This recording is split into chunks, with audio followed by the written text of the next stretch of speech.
Добрый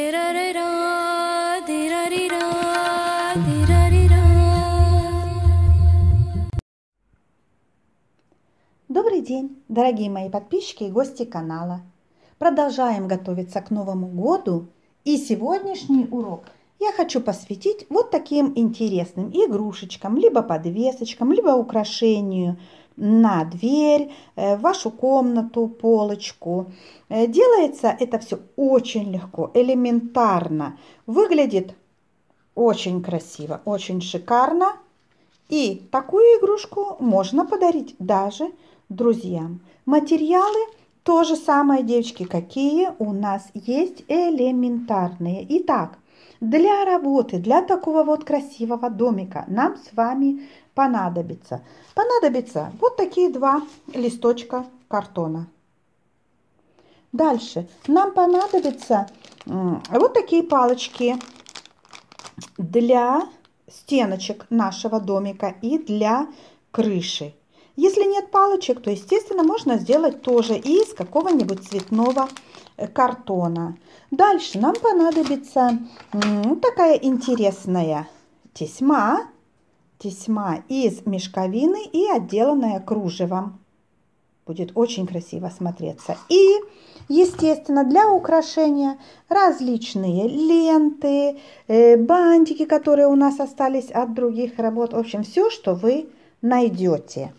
И для новогоднего декора нам понадобятся либо небольшие ягодки, либо небольшие шишечки, веточки. В общем, все, что вы можете найти. Если нет таких материалов, то, естественно, можно какую-то картиночку с Дедом Морозом, снеговиком и тому подобное на зимний мотив.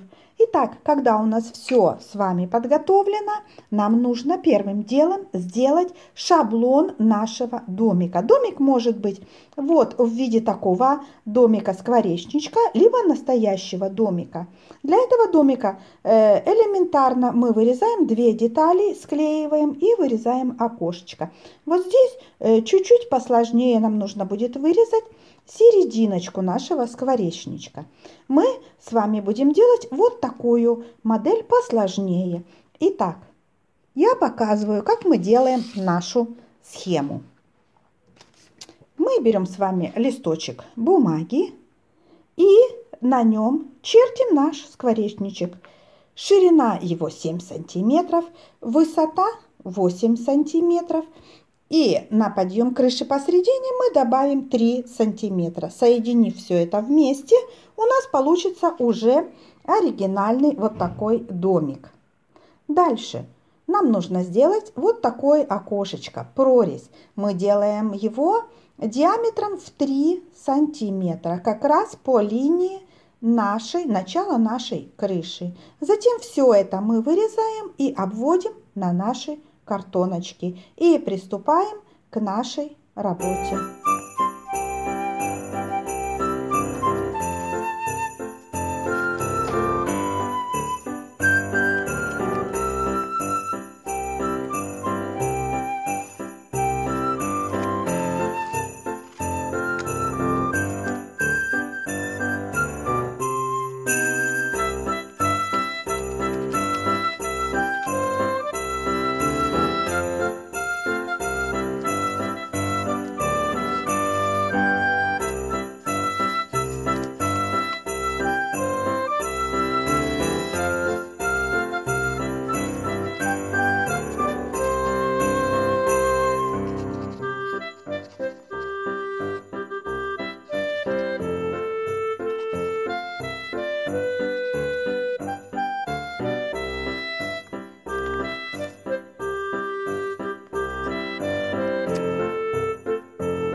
दिखाई दे रहा